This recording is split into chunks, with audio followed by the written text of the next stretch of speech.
¿Cómo ha visto el 2021 en el plano de nuestra sociedad nacional, local? ¿Cómo ha sido el trabajo que han venido llevando ustedes adelante desde de la Iglesia Católica? Muy buenos días. Buenos días, Fernando. ¿Cómo estás? Muy buenos días con todos. Gracias por tu invitación. A tu pregunta, ¿cuál sería mi balance o la perspectiva, mi visión que tengo acerca de este año que ya estamos dejando? Creo que es un sentir común que este año pues ha sido un año muy, muy conflictivo, ¿no? Hay que usar el término porque de lo contrario estaríamos negando la realidad, Ujú. con crisis muy profundas y que he de desear que el año 2022 sea el año del despegue, del resurgir y del retomar esa agenda, por decir de alguna manera, común de todos los peruanos y de todas las peruanas, ¿no? En el que verdaderamente la reconciliación sea el hilo que nos conduzca a superar estas crisis, ¿no? ¿Y qué nos ha llevado a eso? Bueno, es quizá una cosa que llevamos ya de años y de década o quizá hasta en nuestra historia republicana y es esa ruptura entre esos dos momentos en donde el candidato o los candidatos para el gobierno, para un servicio público, se presentan de una manera y luego cuando ya llegan son distintos, ¿no? A mi entender, esto ha generado una actitud de desconcierto y casi hasta de cinismo, Ujú. en el sentido de decir, bueno, ya sabemos lo que va a pasar, ¿no? Y esto es terrible, porque si no se gana la confianza con hechos y con obras, efectivamente lo que yo escuchaba del amigo que me ha precedido, no solamente con respecto al presidente actual, ¿no? El tema del infantilismo político, ¿no? Yo diría un infantilismo y un analfabetismo, por otra parte, porque todo el mundo quiere llegar a como dé lugar, a empeñones y a romperle la boca al otro, Ujú. pero, pero bueno, todos no servimos para todos, ¿no? Ujú. Y sobre todo porque el bien común, que debería ser la máxima expresión de cualquier gobernante, no se ve. Entonces, a tu pregunta, ¿qué es lo que nos ha llevado hasta acá? Yo creo que han sido los fracasos que se han venido y las responsabilidades, porque evidentemente que hay responsabilidades. Hay responsabilidades compartidas, unos más que otros, pero sí los hay, en que el país ha sido de alguna manera manipulado o utilizado y luego se han ido por otros lados, ¿no? ¿Esto tendremos nosotros capacidad de cambio? ¿Podemos cambiarlo? Yo creo que sí. Yo creo Ahora, que sí, usted me dice pero que ella... el país Sí. manipulado, utilizado. Estamos 200 años, estamos en el bicentenario. Esto, no sé, en opinión suya, ¿es nuevo que los políticos, la gente lo manipule, lo utilice? ¿O es que tenemos mayor capacidad, quizás por las tecnologías, quizás por las conexiones que tenemos en la actualidad, de darnos cuenta de esto y descubrir más a tiempo de estas acciones que generalmente están llevando adelante la clase política en el país? ¿Siempre ha pasado o es nuevo esto? A mi, a mi entender, yo creo que llevamos ya un tiempo largo con esas cosas, ¿no? Los historiadores Mm. nos podrían decir, ¿no? De esta perspectiva, pero yo creo que el tema de la corrupción, Mm. para que haya la corrupción tienen que haber dos personas Ujú. o dos elementos, ¿verdad? Eso lo Ujú. sabemos perfectamente bien. El que se deja corromper y el que corrompe. Ujú. Porque esto no nace de la noche a la mañana. Ujú. Entonces, creo yo que hemos ido acumulando por años esta situación en la que se ha ido afectando y hasta se ha ido como intronizando un estilo en el que el tema de la mentira, miente, miente, que algo queda, Ujú. es el plato favorito, ¿no?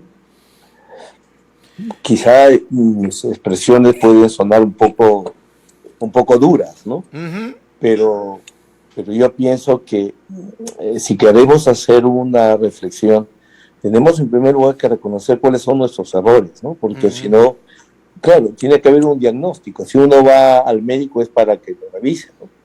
Y Ya. para que luego venga la solución, ¿no? Mm. Porque siempre vamos a estar en la mentela, si nunca vamos a lamentaciones, nunca vamos a superar las cosas, ¿o qué?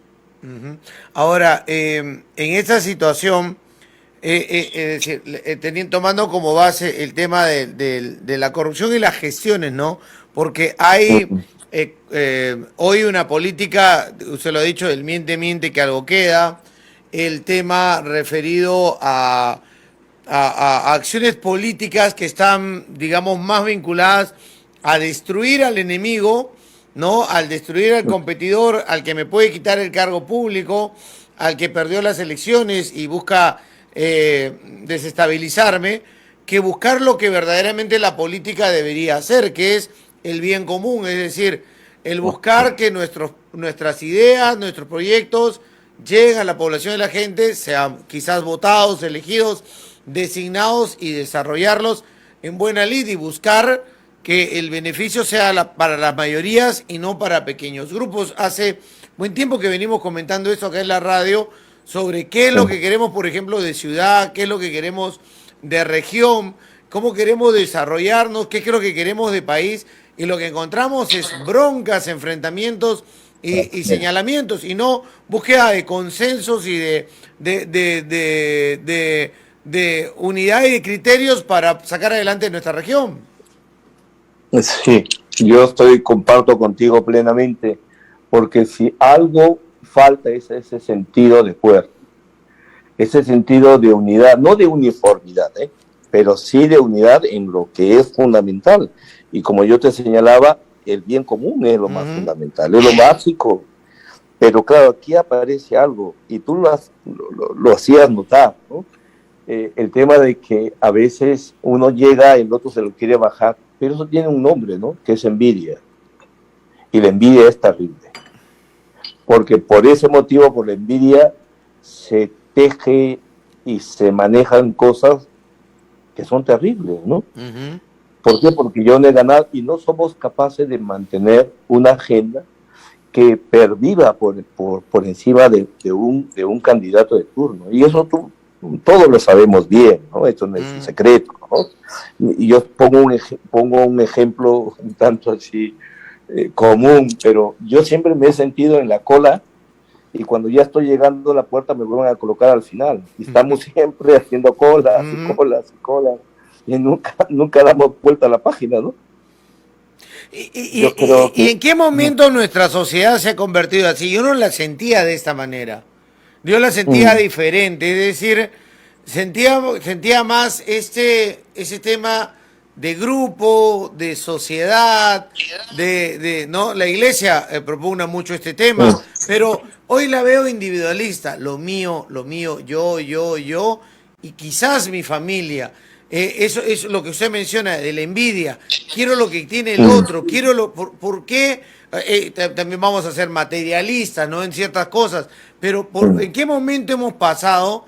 Quizás ha existido siempre, pero hoy está como desnudo, ¿no? O sea, ya está revelado, se ven redes, se ve en las calles, se ve en el comportamiento de la gente. ¿En qué momento hemos pasado a estos temas de perder lo colectivo para convertirnos en pequeños grupitos y convertirnos en más individualistas?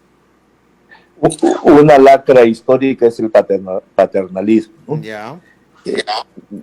Creo que ese también es un elemento que no lo hemos superado, ¿no? Ese paternalismo que de alguna manera bloquea a las personas en su responsabilidad y en sus deberes. Aquí están los dos platillos de la misma balanza. Una sociedad que solamente quiera reclamar derechos y no sea responsable con sus deberes, o un poder de turno que no quiera asumir lo suyo y que simplemente le quiera dar pan y circo, eso ya es el momento de desenmascararlo, porque eso no ayuda. Y además hace más incierto el futuro de las generaciones. Y ahora hablo del tema de los jóvenes. ¿Qué futuro tienen ellos? Por eso mi reflexión, Fernando, es o asumimos una corresponsabilidad todos y cada uno en que le es propio, o si no, vamos a seguir dándole vueltas, ¿no? Como un tío vivo, vamos a seguir hasta que nos mareemos, nos cansemos. Pero lo peor de todo es que aparece también otro elemento que para mí es nefasto, el cinismo. Eso va unido a lo que yo hablaba, ¿no? El tema de la envidia y el cinismo. Podemos estar escuchando y la otra persona nos habla y sabemos que nos está cantando pajaritos. Y creo yo, que hasta la misma persona se lo cree, ¿no? Lo que está diciendo, sabe que no es cierto. Tenemos que volver a los valores fundamentales de una sociedad, ¿no? ¿Y el rol de la iglesia ahí? El rol de la iglesia es el rol del acompañamiento.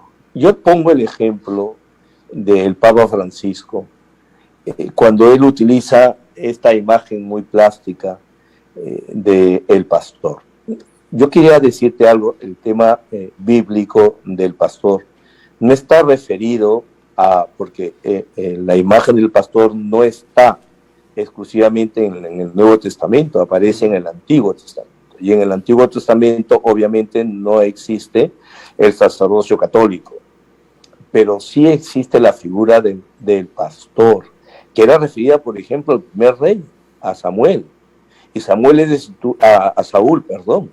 Y Saúl es destituido porque dejó de ser pastor de su pueblo. Entonces estamos hablando que también en la imagen del pastor es referida a la autoridad, y el pastor es el que cuida, el que sirve, no el que se sirve.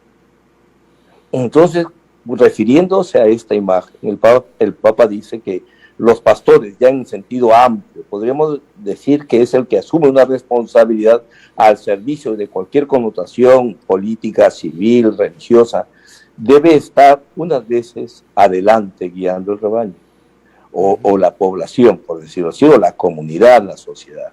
Otras veces mezclada en medio de esa población y otras veces atrás. Yo te quiero responder a tu pregunta, ¿qué es lo que hace la iglesia? La iglesia quiere ser eso, quiere ser esa imagen del pastor que va adelante marcando el camino, que va en medio alentando a la gente en ese tiempo de crisis de la pandemia. Pues creo que esa es la imagen más referente, más referencial para la iglesia, sosteniendo a su gente. Y otras veces atrás para recoger al que se ha quedado rezagado. Pero nunca siendo un oportunismo, porque también si la iglesia empieza por esos lares, por esos de ser también oportunista, pierde su imagen y pierde sobre todo la autoridad, ¿no? Yo creo que te lo puedo decir yo siendo autoridad religiosa, ¿no? Y regresando un poco al tema político, ¿qué siente usted cuando ve que ciertos actores políticos se ponen como referentes de la iglesia o utilizan a la iglesia como referente para, principalmente los radicales, en estos temas, para levantar banderas como que son representantes de la iglesia y son representantes de un radicalismo extremo? Yo lamento muchísimo que se dé eso, porque eso, además de oportunismo, es un aprovechamiento. Eso que se hablaba antes, por ejemplo, de la acción católica, estoy hablando, por ejemplo, en Italia, cuando existía el pentapartito, por ejemplo, y entonces se hablaba que la acción católica era la longa manus, la mano larga de la iglesia. Eso no existe. O sea, nadie puede arrogarse y decir, yo hablo en nombre de la iglesia. Y lo mismo, la iglesia no puede decir, yo apuesto por este partido. Porque vivimos en una democracia y en una apertura. por eso qué importante es que la autoridad religiosa sepa ser un referente en lo que debe ser y hablar cuando tenga que hablar. Entonces, en este aspecto sí, yo creo que es el deseo de subirse al carro, a cualquier carrito, a cualquier cochecito que pasa, ¿no? Y si este carrito me va a traer más votos, pues muy bien, ¿no? Me endoso la camiseta. Pero eso es pues una pobreza política, ¿no? Volvemos de nuevo a ese infantilismo político. Y precisamente de coyuntura. O sea, la pregunta es, ¿la coyuntura es la que tiene que hacer un proceso político? No, pues. Te preguntas, Fernando. No. Hombre. Es que se utiliza, como también hemos hablado en la conversación, todas las armas que sean necesarias para ganar una campaña política o lograr el poder, digámoslo así. Bueno, sea lo que sea, lograr lo que quieren es poder. Pero claro, pero no es servicio. No. La iglesia entiende la autoridad no como poder, sino como servicio. Exacto, pero entonces, hoy lo ven como lograr el poder con todas las armas, y si son desleales, por supuesto, no hay problema. Sí. ¿No? Completamente de acuerdo. O aprovechadas como utilizar la iglesia, digámoslo así. Así es, completamente de acuerdo. Pero ese no es el objetivo ni es el ideal. Ya. Y hay que eso no podría formar parte ya de otra lacra más de las que ya tenemos. Vamos a ir sumando más lacras y más en vez de superar. Por eso yo creo que deberíamos tener esa gran serenidad de ánimo y de aliento para decir qué es lo que queremos, y tenemos plenamente la potestad y la capacidad de enmendar y de corregir. Claro, si hablamos de un solo Perú, por supuesto que sí, ¿no? Yo estoy convencidísimo de eso. Claro, pero hay un tema, por ejemplo, lo siento así, más allá del elegido como presidente de la República, la gente votó con fe, quizás el término no le gusta a usted, pero votó con una esperanza, de un cambio, ¿no? Que era una nueva constitución, buscando que eso haga las cosas más justas en la distribución de un país tan rico, porque con constitución no llegan los recursos, no hay atención del Estado, ves que los políticos se roban todo. Entonces tú dices, el hablar de una nueva constitución es rompamos esto, hagamos algo nuevo y que se haga una nueva sociedad más justa, más equitativa, y que los ricos no sean más ricos y los pobres no sean más pobres. Con esa esperanza se votó, y quizás se vota en muchas elecciones así, pero nos sentimos después frustrados cuando no se llega a obtener lo que uno quiere, que es la mejor económica, la mejor en nuestra sociedad, el acceso a servicios, la mejor calidad de vida, y no se llega a eso. Y en esas circunstancias empezamos cada vez, creo yo, a mirarnos individualistamente cómo nos salvamos nosotros, cómo salvamos a nuestro entorno nada más, y no nos preocupamos porque la sociedad debe agruparse y buscar la forma de solucionar sus problemas. Sí, creo que más de una vez yo he escuchado esta expresión, ya terminó la campaña política, ¿no? Y entonces ahora ponerse a trabajar, pero a poner a trabajar y no oponerse a que el otro trabaje, no ser zancadilla, no ser. Ahora, es verdad que hay cosas que efectivamente el sueño, el ideal de poder ver cambios mejores, yo lo comparto plenamente, Fernando, porque ya lo decía de alguna manera, el cansancio de nuestra población es real, el fastidio es real, la decepción, la desilusión es real, no es inventada. Y volvemos de nuevo a tener que ver responsables y responsabilidades. Y en este caso, sobre todo, si hace referencia al actual gobierno, con unas propuestas que para muchos teníamos esa idea, bueno, por aquí es y por aquí se va, pero es eso, ¿no? No. A ver si este carrito va jalando poco a poco, ¿no? Y cómo, Es y cómo no complicado, pues. caemos, no, cómo no caemos en algo que yo siento que también hay muy instalado en nuestra sociedad, que es el pesimismo. Sí, efectivamente. Es el pesimismo y de las personas o grupos, sobre todo cuando yo hablo de que ya se terminó las campañas, ya pues que las tiendas políticas dejen de seguir haciendo campañas como escuchaba al amigo para tirar, bajarse al Mm, presidente, ¿no? En este caso, ¿no? Y apostar, pero es que claro, el sano pluralismo y no homogeneizar, ese es el tema que yo puedo compartir contigo, que piensa de manera distinta, ¿de acuerdo? ¿Cuántas veces yo le he dicho, una cosa es ser diferente y otra cosa es ser antagónicos? No es lo mismo, no son sinónimos.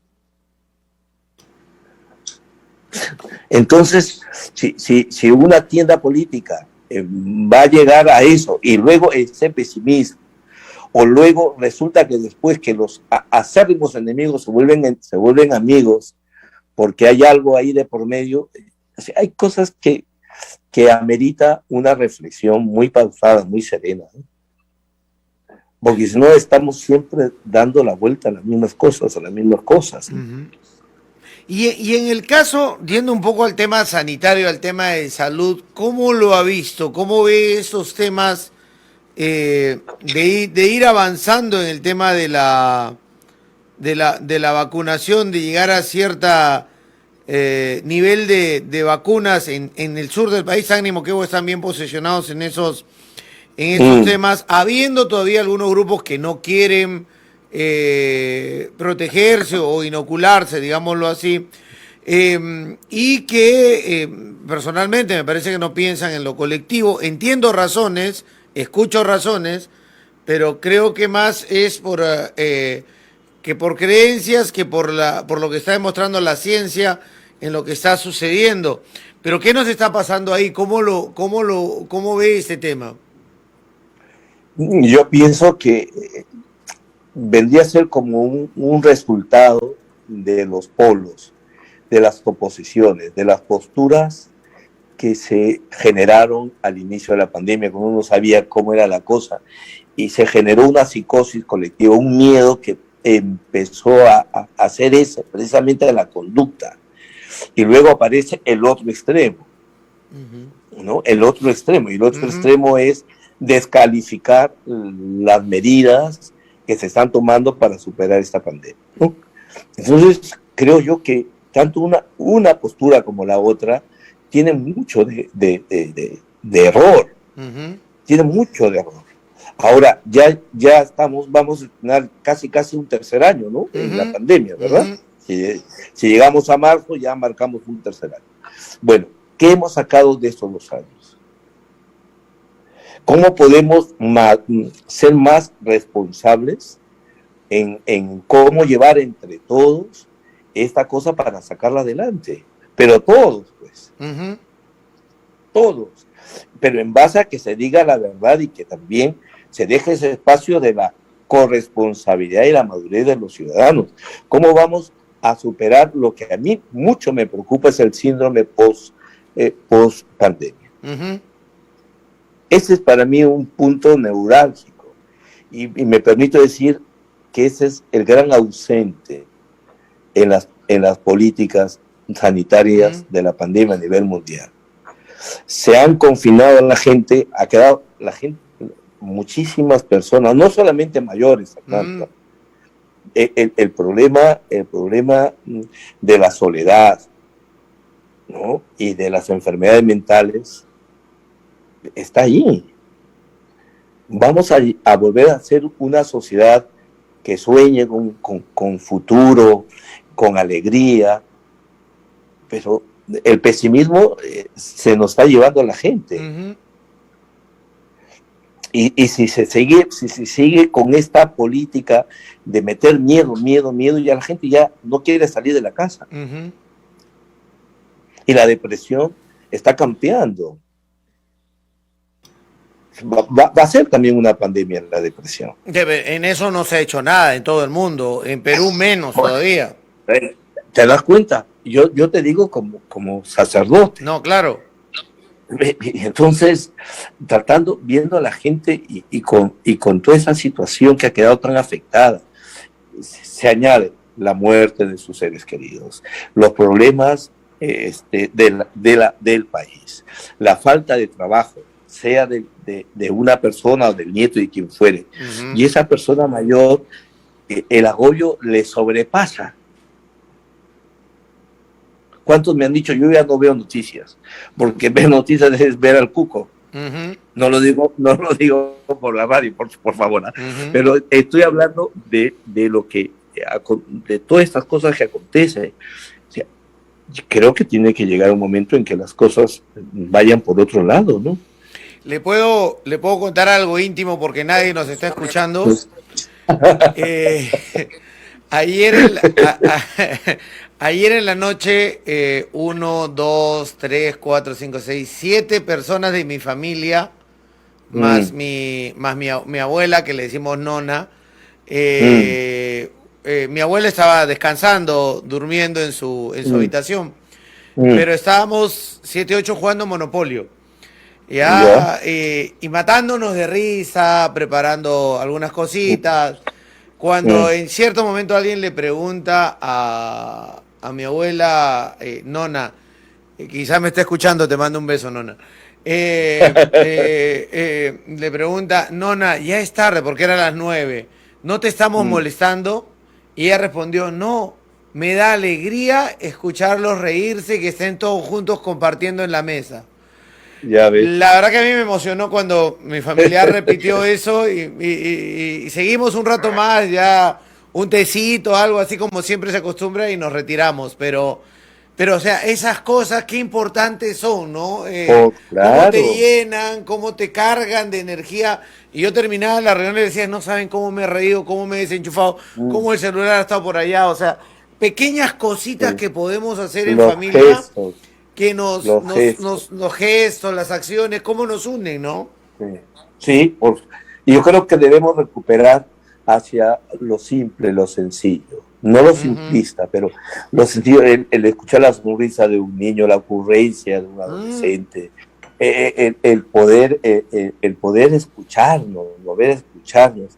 La iglesia se encuentra ahora en esa etapa sinodal de la escucha, ¿no? El Papa Francisco ha querido, nuestra iglesia diocesana, de la misma manera. Creo que por ahí también está ese elemento. O sea, hablando de las políticas sanitarias, no es solamente exclusiva y excluyentemente, entiéndaseme bien, el tema de la vacuna. O sea, no se agota en eso, porque no es solamente eso, la persona es alma y cuerpo, tiene una psique, tiene una realidad que la circunda, que es una contextualidad, su entorno, su realidad.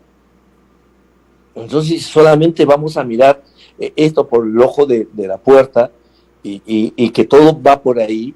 Evidentemente van a seguir viendo estos sismos, pero estos sismos también son generados, ¿sabes? ¿Y quién lo genera? Se propicia. Bueno, tú eres un hombre sabio. Ah, pero dígalo. Tú eres un hombre sabio. Ah. Ay, Señor. Bueno, pues es así. Pienso que las políticas sanitarias a nivel mundial tienen un papel, o las autoridades en este campo tienen que reevaluar muchas cosas, ¿no? Porque esto no es, como tú bien sabes, no es solamente del Perú, pues, ¿no? Claro, pero monseñor, o sea, regresando un poquito a Tacna, o sea, yo veo cosas, o sea, es lógico, creo que si alguien quiere algo bueno para nuestra sociedad, hay que trabajar mucho en educación.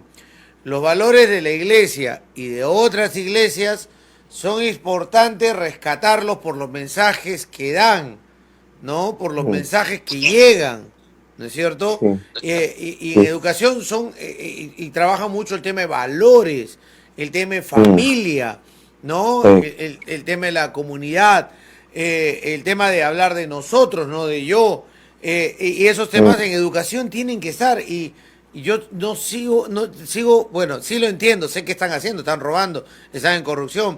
Sin entender, sigo sin entender cómo me hacen un edificio de 100 millones, no tengo un hospital terminado cuando debo saber que educación, salud bien desarrollada son la fortaleza en mi sociedad y que voy a dejarle a mis hijos un camino mejor del que yo estoy llevando y que en comunidad vamos a crecer y vamos a desarrollar, sea quien tome una elección o gane una elección como vecino, va a hacer las cosas mejor, no pensando en él y en su grupo, sino pensando en mejorar la sociedad. Y eso hasta ahora no lo entiendo, porque estamos partidos desde las juntas vecinales, donde hay pelea por las elecciones, que quién toma, por favor, o sea, quién va a ser alcalde, quién va a ser gobernador, no. ¿Qué es lo que quiero en mi sociedad? Que todos lo sabemos. Quiero mejor educación, quiero mis hijos mejor educados, quiero un acceso a salud, que todos tengan salud incluso preventiva para no llegar a enfermedades mucho más fuertes, más graves y al final,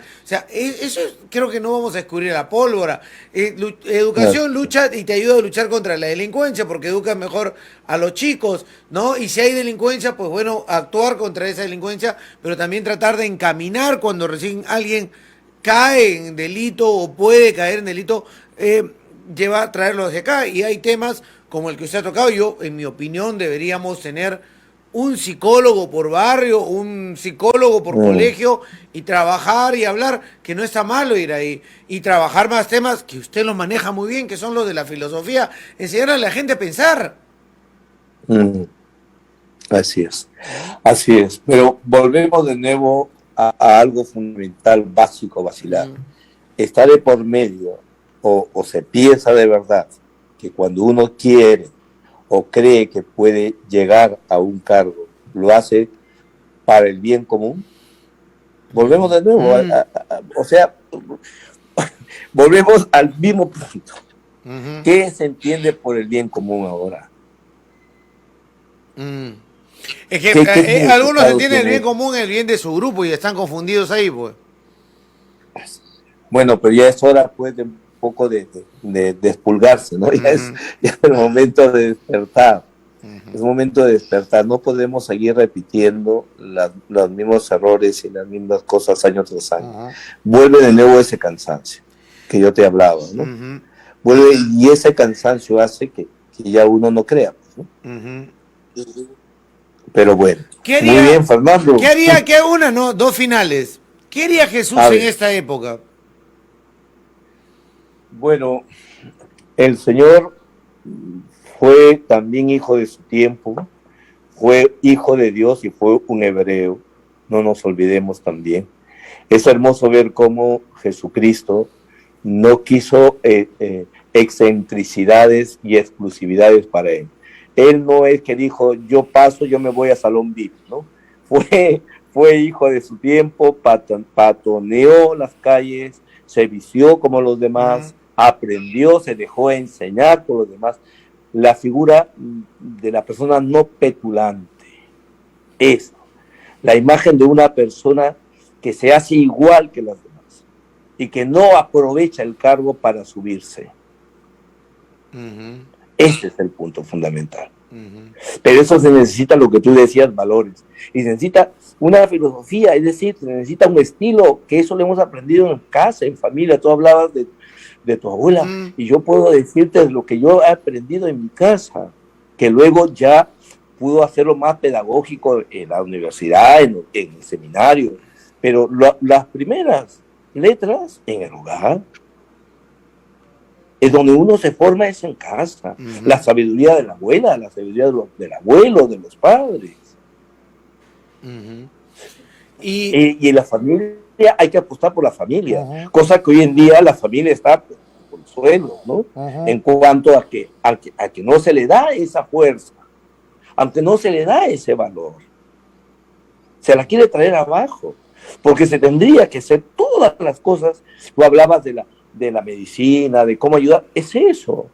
El sentido subsidiario, el Estado está para subsidiar lo que no pueden hacer, pero no lo puede avasallar, no puede ir más allá, no lo puede destruir. Pregunta final.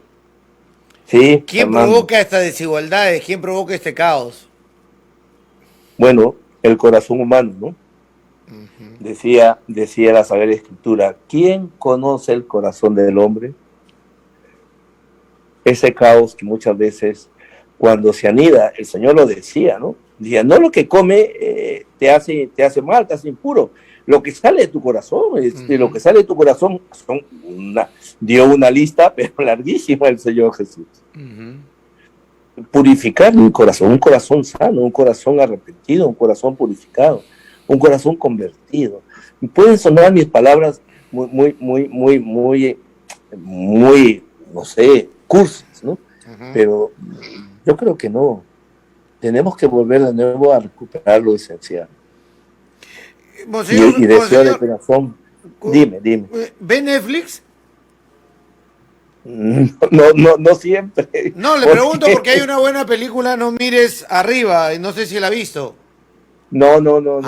Se la recomiendo y a ver si es que la ve, me avisa voy a para apuntarla. hacer. No mires arriba. No mires arriba. arriba. Sí, muy buenos artistas. Ya. Ya, monseñor. Perfecto. Para conversar Muy de bien, esos temas Fernando. que van con un poco lo que hemos hablado, ¿ah? Que van con mucho lo que hemos hablado. Es una sátira y parodia de lo que hemos hablado el día de hoy. Monseñor, le dejo un abrazo. Fernando.